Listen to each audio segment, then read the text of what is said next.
All very good morning to all of you. तुम्हा सर्वांचं एका नवीन ब्लॉगमध्ये खूप खूप स्वागत करते. आणि आजचा ब्लॉग तुम्हाला थोड्याशा नवीन लोकेशनवर दिसत असेल. माझे काही जागा ठरलेल्या असतात घरामधल्या की इथेच बसायचं, इथेच शूट करायचं. मोस्टली सगळे ब्लॉग्स किचनमधले असतात. आणि आजकाल मला काही असं बोलायचं असेल कॅमेरासमोर तर मी बेडरूममध्ये येऊन बसते.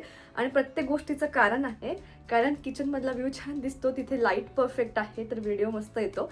आणि हॉलमध्ये ह्याच्यासाठी मी शूट करत नाही जास्ती, आधी तिथे असायचा म्हणजे माझ्या विंडोच्या अगदी समोर बसून तिथे लाईट छान यायचा. पण अनाया खूप दंगा घालते, त्याच्यामुळे असं लांब काही बोलायचं असेल तर ते खूप डिस्टर्बन्स होतं. आणि म्हणून मी तिकडे न बोलतात तिला हॉलमध्ये ठेवून मी डोअर लॉक करून मग बेडरूममध्ये येऊन बोलते. आणि मी मागच्या व्लॉगमध्ये ऑलरेडी वॉलबद्दल बोललीच होती, तर मला कॉमेंटसुद्धा आले की त्या वॉलचं काहीतरी करा. बट सध्या तरी आमचा काहीच प्लॅन नाही आहे, बट मी काहीतरी बघेल, नक्कीच त्याच्यावर काहीतरी करेल. आय नो ते चांगलं दिसत नाही आहे.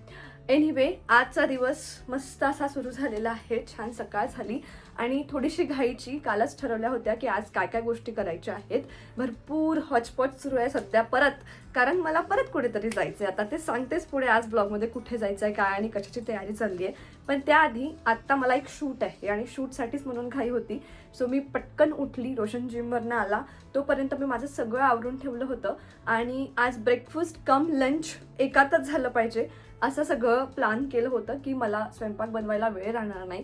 कारण मला जो शूट आहे तो रोशनच्या ऑफिसच्या आधी किंवा त्याचं सुरू होता तेवढं आवरायचं, कारण मग दिवसभर त्याला डिस्टर्बन्स नको किंवा अनाया त्याला मग थोडंसं बघावं लागतं त्याला अनायाकडे. त्याच्यामुळे म्हटलं आपण त्याचं ऑफिस सुरू होण्याआधी शूट आवरून घेऊ.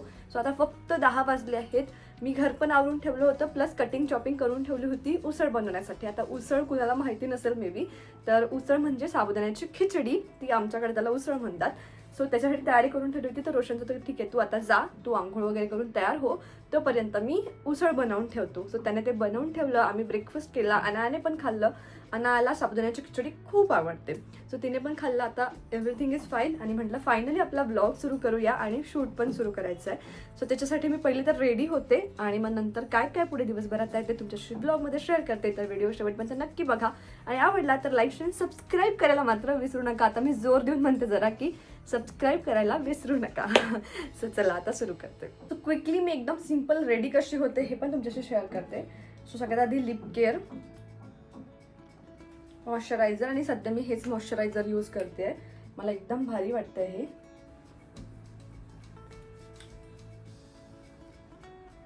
सनस्क्रीन, आणि आता माझ्याकडनं नेहमीच जास्ती सनस्क्रीन निघते.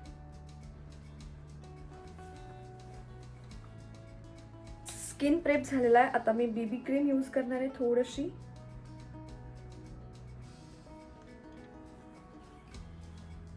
सो मेकअप मी इतका सिम्पल करते, इव्हन टोन यावा म्हणून तेवढी फक्त मी बेबी क्रीम किंवा सीसी क्रीम यूज करते. त्याच्यापेक्षा जास्ती असा खूप मेकअप नसतो माझा. आता सिम्पल पावडर लावते आणि त्यानंतर आयब्रो सेट करते आणि काजळ लावते.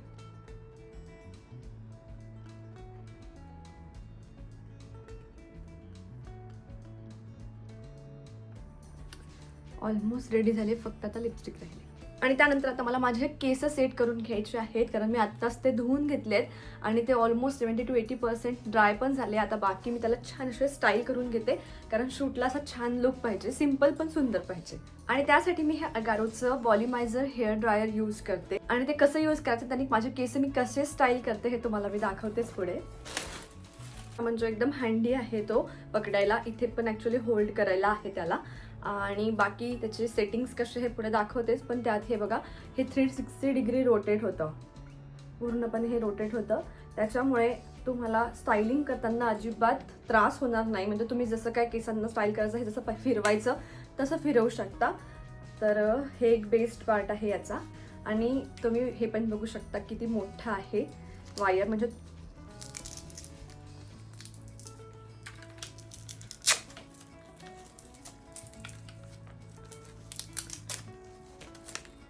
आणि प्लगसाठी वायर खूप मोठा दिलेला आहे. म्हणजे जवळ का तुमच्या स्विच बोर्ड नसेल तर तुम्ही हा खूप दूरपर्यंत नेऊ शकता. हा पण एक खूप प्लस पॉईंट आहे जो भरपूर साऱ्या गोष्टींमध्ये नसतो दिला.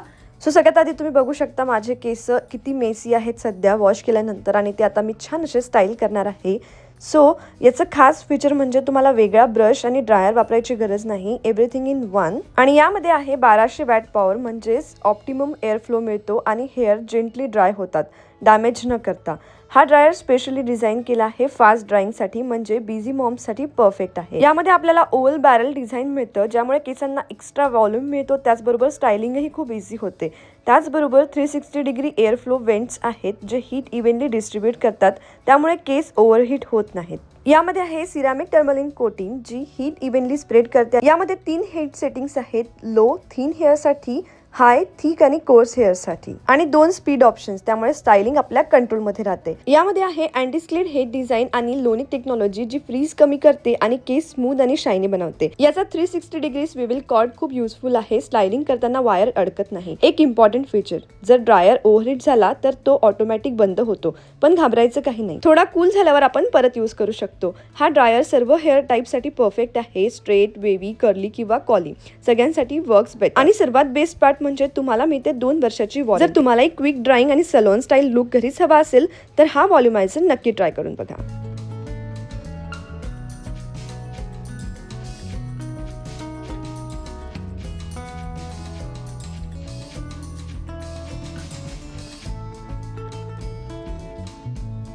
आणि तुम्ही बघू शकता केस पण खूप सुंदर स्टाईल झाले आहेत, प्लस माझा लुकही कम्प्लीट झाला आहे.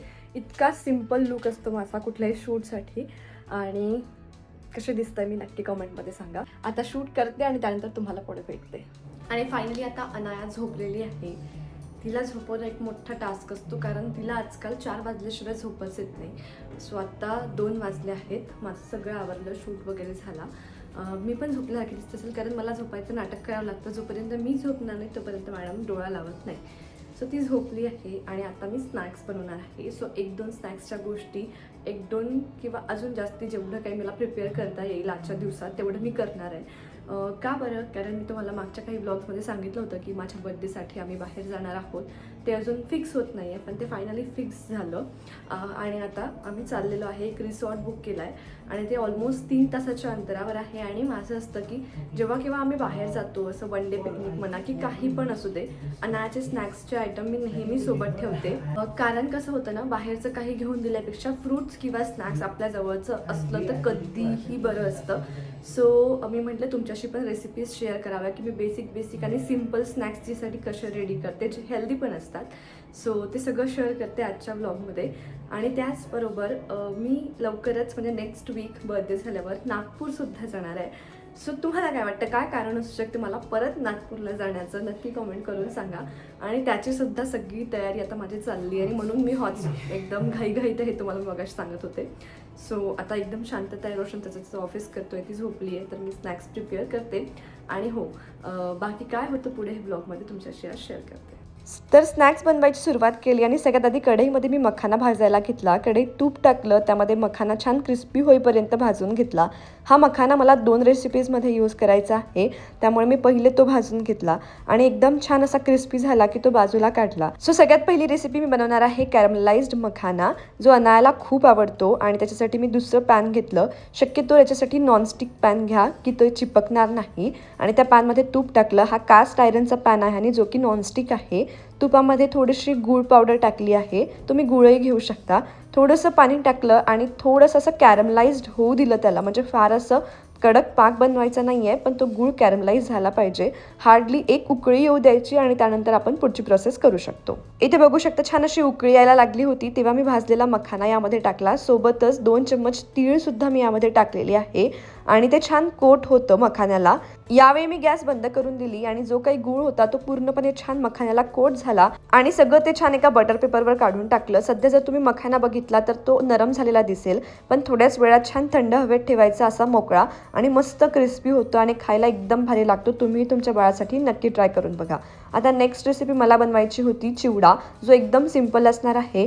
सो मी अनायाला ना डीप फ्राईड गोष्टी कधीच देत नाही, पण म्हटलं यावेळी तिच्या चिवड्यामध्ये हे ॲड करूया कारण तिला ते आवडतात. सो सगळ्यात आधी मी मक्याचे पोहे इथे तळून घेतलेले आहे आणि आज मी मुरमुऱ्याचा चिवडा बनवते आहे. सो त्यासाठी कढईत थोडंसं तेल टाकलं, त्यामध्ये लसूण आणि कढीपत्ता ह्या 2च गोष्टी मी टाकते सिंपल चिवडा बनवायचा असतो तेव्हा. हे तेलामध्ये छान तळतळू दिलं, त्यानंतर यामध्ये हळद आणि मीठ टाकून घेतलं, सगळं छान मिक्स केलं आणि मुरमुरे, मखाने ज्या गोष्टी मला यात टाकायचे होते ते सगळे यात टाकून टाकून घेतलं आणि आता सगळं छान असं मिक्स करून घेतलं. थोडंसं वरनं मीठ पण लागतं कारण ते पूर्ण मुरमुऱ्यांना लागत नाही, ते पण टाकलं. छान मिक्स करून घेतलं. मस्त अशी येल्लो कोटिंग आली आणि जे आपण मक्याचे पोहे तळून घेतले होते ते सुद्धा यामध्ये टाकून घेतले आणि असा सिंपल असा चिवडा मी बनवला आहे. तिखट नाही त्यामुळे अनायाला तो खायला आवडतो आणि मुरमुऱ्यांचा चिवडा सगळ्यांनाच खूप आवडतो आणि हा लसण असल्यामुळे अजून जास्त टेस्टी लागतो. तुम्हीही नक्की ट्राय करून बघा. संध्याकाळच्या वेळी छोटीशी जेव्हा भूक लागते मुलांना त्यावेळी हा चिवडा द्यायला एकदम परफेक्ट आहे किंवा ट्रॅव्हल जर तुम्ही कुठे करत असेल तर सोबत न्यायलाही एकदम मस्त आहे. आणि त्यानंतर तिसरा पदार्थ मी बनवणार होती तो म्हणजे ड्रायफ्रुट्सचा लाडू. त्यासाठी इथे सगळे ड्रायफ्रुट्स मी घेतले होते. पहिले कढईमध्ये तूप टाकून घेतलं. ड्रायफ्रुट्स आता जास्ती नव्हते घेतले मी व्हरायटी, फक्त काजू, बदाम, अक्रोड आणि पीनट्स घेतलेले आहेत आणि सोबतच पिस्ता घेतला आहे. हे तुपामध्ये छान असे रोस्ट करून घेतले एक 10 ते 15 मिनटं आणि त्यानंतर गॅसची फ्लेम बंद केली. हे तिकडे थंड व्हायला ठेवलं. बाजूला इथे आधीच्याच कढईमध्ये मी तूप टाकलं कारण मला इथे गूळ वितळवून घ्यायचा होता. तुपामध्ये गूळ टाकला. आता इथे गूळ घेतला आहे गूळ पावडरच्या ठिकाणी आणि थोडंसं पाणी टाकलं. सोबतच मी जे ड्रायफ्रूट्स होते ते सगळे बारीकसुद्धा करून घेतले होते मिक्सरला. गूळ असा छान वितळला, थोडासा पाकास आला. खूप जास्ती पाक येऊ द्यायचा नाही आहे, हलकासा पाकास येऊ द्यायचा आणि म्हणून मी पाणी पण टाकलं आहे. जर आपण नुसता गूळ वितळवून घेतला ना तर त्याचे थोडे गळे गळे बनतात आणि म्हणून मी यावेळी ना पाणी टाकून थोडासा वितळवून घेतला. हलका त्याला पाक येऊ दिला म्हणजे उकळी येऊ दिली आणि त्यानंतर जे मिश्रण आपण तयार केलं होतं ते मी यामध्ये टाकलं.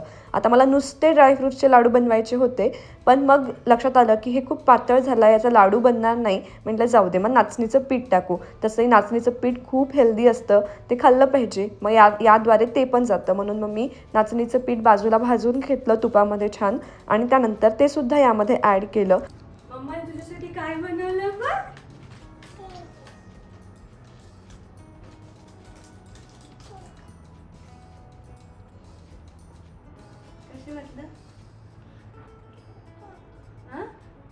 आणि आता परफेक्ट अशी बाइंडिंग होईल असं मिश्रण तयार झालं होतं आणि त्याचे छान असे गरमागरम मिश्रणाचेच मी लाडू वळवून घेतले आणि मस्त असे हेल्दी लाडू तयार झाले आहेत. सो ट्रॅव्हल फ्रेंडली या तीनही रेसिपीज तुम्हाला कशा वाटल्या नक्की मला कॉमेंटमध्ये सांगा. बनवायला खूप सोपे आहे. 1 तासाच्या आत सगळं बनवून तयार झालं. तर तुम्ही तुमच्या बाळासोबत कुठे ट्रॅव्हलला जात असेल तर अशा छोट्या मोठ्या गोष्टी नक्की सोबत घेऊन जा, म्हणजे तुमची ट्रॅव्हलिंग खरंच खूप इझी होईल. मुलांना ट्रॅव्हलिंगमध्ये आता काय खायला देऊ हा प्रश्न तुम्हाला पडणार नाही. आणि मग तयार झालेल्या सगळ्या वस्तू मी छान अशा एअरटाईट कंटेनरमध्ये भरून ठेवल्या आणि फायनली आता माझं सगळं स्नॅक तयार झालं होतं. आता अनायाही उठली होती त्याच्यामुळे पुढचं काही करायची मी हिंमत केली नाही आणि इतक्या गोष्टी इनफही होत्या. आणि सकाळी खाल्लेली उसळ आता आमच्या पोटातली पचलेली आहे. आम्हाला दुसरी भूक लागलेली आहे आणि मग तो चिवड्यातला थोडासा चिवडा उरला होता, प्लस थोडेसे मुरमुरे मी ॲड केले. मस्त कांदा, टोमॅटो, कैरी आणि वाव मस्त असा कच्चा चिवडा बनलेला आहे. आणि याची फोटो आम्ही आता मधुला पाठवणार आहे कारण तिने आम्हाला काल पाठवली होती. मन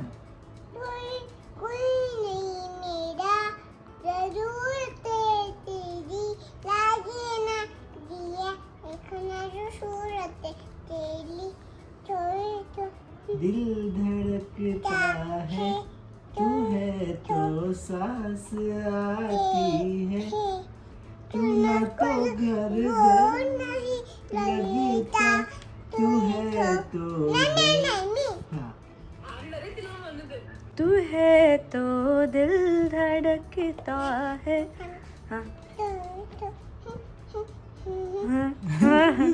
तू है तो सांस है तू ना तो तू है तो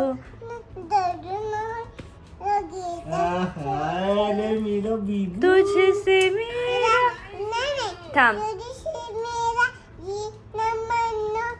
जानते हाँ 100 जन्म भी कम क्यों लागे तेरे साथ में मैं मुसाफिर इस मोहब्बत दो अकेले दोनों मिलके रब के घर में ही साथ तेरे ना सफर वो सफर नहीं लगता, तू है तो है ना नानू. मग अम्मा होती जादू. तिथून विचारतो वासनी कुठे. चलो तुकडुक तुकडुक तुकडुक तुकडुक तुकडुक तुकडुक तुकडुक. पोचलो. कुठे पोचलो. हा ते विचार. 1 2 3 स्टार्ट.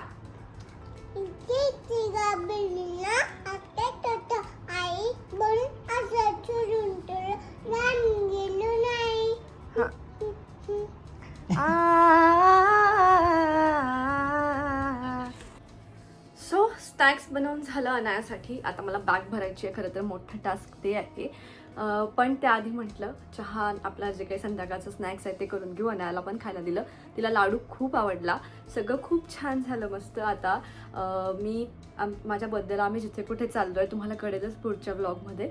तर त्याच्यासाठी एकदम एका दिवसासाठी चाललो, त्याच्यामुळे छोटीशी बॅग भरायची आहे. फार असं काही नाही न्यायचं आहे. पण अनायाच्या भरपूर गोष्टी असतात की काहीही विसरलं नाही पाहिजे. त्यात तिथे स्विमिंग जर करायची झाली तर त्याचे स्विमिंगच्या सगळ्या गोष्टी घेऊन जायच्या, असं सगळं असतं. तर ते छोटी मोठी पॅकिंग आहे, फार काही नाही. तर ते मी करून घेते आता. पण त्याआधी म्हटलं आपण व्लॉग एंड करू, कारण मला हाच व्लॉग आजच एडिट करून फायनल करायचा, कारण बर्थडेचा व्लॉग तुमच्यापर्यंत लवकर आला पाहिजे. सो असं काहीचं चाललेलं आहे माझी हॉचपॉच. आणि हो, नागपूरला नेक्स्ट वीक जाणार आहे, त्याची तयारी चाललेली आहे. सो याच्यानंतर जे काही राहील ब्लॉग त्याच्यामध्ये मी काय तयारी करते किंवा मी कुठल्या कारणासाठी चालली आहे तुम्हाला सगळं बघायला मिळेल. So stay tuned. आणि तुम्ही अजून सबस्क्राईब केलं नसेल चॅनल तर प्लीज सबस्क्राईब करून घ्या, म्हणजे तुम्हाला सगळे पुढचे ब्लॉग्स बघायला मिळतील. आणि अनायाच्या स्कूलबद्दल मला बऱ्यापैकी क्वेश्चन्स होते की अनायाला स्कूलला का टाकलं नाही किंवा कधी टाकणार आहे. ॲक्च्युली मी याच्या आधी पण एक दोनदा सांगितलं आहे तुम्हाला त्याच्याबद्दल. पण काही न्यू सबस्क्रायबर्स आहेत त्यांना जाणून घ्यायचं आहे की काय म्हणजे नेमकं कधी टाकणार आहे स्कूलला. कारण मोस्टली सगळे 2.5 वर्षात वगैरे प्ले ग्रुपला तरी टाकतात. पण अनाया अजून 2.5ची नाही आहे, ती जुलैमध्ये 2.5ची होईल. पण माझं असं झालं की 2.5मध्ये पण नाही टाकायचं, 3मध्ये टाकायचं. म्हणजे आमचं खूप ठरलं होतं स्कूलला टाकायचं. आम्ही एका स्कूलला व्हिजिट केली, तिथे आम्ही बघितलं की ती अशी आपली एकटी एकटी खेळत बसली आहे असं वगैरे. तेव्हा ती स्कूल सुरू नव्हती, पण तिला खेळणे दिसलं आणि ती खेळत बसली होती. आणि तेव्हापासून आमचं झालं नाही यार, कुठे घरी ती मस्त आमच्या दोघांमध्ये एकदम खुश असते, कुठे तिला आतापासून स्कूलमध्ये पाठवायचं. कितीही नाही म्हटलं तरी मुलांना रुटीन लागतं. म्हणजे शिकवत जरी तिथे काही नसले ना, पण रुटीन लागतं की सकाळी उठायचं यावेळी, सगळं आवरायचं, स्कूलला जायचं, तिथनं यायचं, मग परत म्हणजे खाऊन पिऊन झोपायचं. आणि समहाऊ ते रुटीन मला तिला आतापासून नाही लावायचं आहे, कारण त्यांचं खेळण्याचं वय आहे. म्हणजे आपल्या वेळी तर 5-6 वर्षापर्यंत आपण बिनधास्त राहायचो, शाळेचं काही टेन्शन नाही. पण आता नर्सरीपासूनच त्यांना बऱ्यापैकी अभ्यास वगैरे असतो. प्ले ग्रुपला नसतो पण नर्सरीपासून असतं. सो माझं तरी कुठेतरी असं झालं की ती 3 वर्षाची कंप्लीट झाल्याशिवाय आपण तिला नाही टाकू. आणि समहाऊ मी आजूबाजूचे रिव्ह्यूज पण बघितले होते की कम्प्लिटली बाळ जोपर्यंत डायपर फ्री नाही आहे ना तोपर्यंत मला तरी वाटत नाही स्कूलला टाकायला पाहिजे. का बरं, की त्यांना तेवढी अंडरस्टँडिंग पण नसते आणि तिथे एवढी मुलं असतात. तर कधीतरी असं होईल ना की हिने पॉटी केली आहे, सांगितली नाही, ती 10-15 मिनटं राहून गेली तर इन्फेक्शन झालं. आणि असं भरपूर जणांशी झालं आहे ऑलरेडी. त्यांचे जे पॉईंट ऑफ व्ह्यू आहे ते ऐकले आणि त्याच्यानंतरच मी असं डिसिजन घेतलं की तिला स्कूलला नाही टाकायचं. सो ती सध्या आता दिवसभर तर डायपर फ्री आहे, तिला आम्ही नाही घालत डायपर, पॅन्टीज घालतो, ती सांगते. पण तरीही माझं कुठेतरी झालं आहे की नाही यार, चांगली समजदार होऊन जाऊ दे की ती स्कूलमध्ये काय झालं आल्यावर ती मला सगळं सांगू शकली पाहिजे, तेवढी ती समजदार झाली पाहिजे. कारण बरेच पेरेंट्सचे बरेच कन्सर्न्स मी ऐकले जे मुलं स्कूलला जातात. सो हे सगळ्या गोष्टी ऐकल्यावर आम्ही दोघांनी डिसाईड केलं की आपण 3 वर्षाची झाल्यावर टाकू. ती जानेवारीमध्ये 3 वर्षाची होईल. तर मग आमचं असं डिसाईड झालं की तिला एकदम नर्सरीमध्ये जेव्हा ती जाईल तेव्हा सगळे मुलं ऑलरेडी स्कूलला जाणारे असणार आहे. म्हणजे ते प्ले ग्रुपला गेले असणार आहे, कोणी डे केअरपासून असणार आहे. सो काही डे केअरचे त्यांना तर खूपच सवय होईल आणि प्ले ग्रुपवाल्यांना पण सवय राहील स्कूलला जायची. हिला एकदम नवीन नको वाटायला की अरे बापरे, म्हणजे थोडंसं असं बाळ मागे गेल्यासारखं होतं की अरे यांना सगळं माहिती आपल्याला नाही आहे. तर ती फिलिंग नाही यायला पाहिजे म्हणून आम्ही तिला जानेवारीपासून टाकू प्ले ग्रुपला. जानेवारी टू मार्च जे काही असेल ते 2-3 महिने तिला प्ले ग्रुपला पाठवू आणि मग नंतर एप्रिलपासून तिचं स्कूल सुरू होईल नर्सरीचं. सो हे असं काहीसं आम्ही डिसाईड केलं आहे. सो आणि सध्या तरी आम्ही या डिसिजनवर फर्म आहे. बघू पुढे काय, जर काही झालं इन केस तर काही म्हणजे चेंजेस झाले आमच्या या थॉट्समध्ये तर मी तुमच्याशी नक्कीच शेअर करेन. आणि बाकी आजचा मस्त असा दिवस गेला. स्नॅक्स रेडी झाला. आता माझ्या बड्डेसाठीची तयारी आहे आणि मी खूप एक्सायटेड आहे. सो चला मग आजचा व्लॉग इथेच एंड करते. तुम्हाला आजचा व्हिडिओ कसा वाटला नक्की कमेंटमध्ये सांगा. भेटूया पुढच्या अशाच एका छानशा व्लॉगसोबत. तोपर्यंत बाय बाय.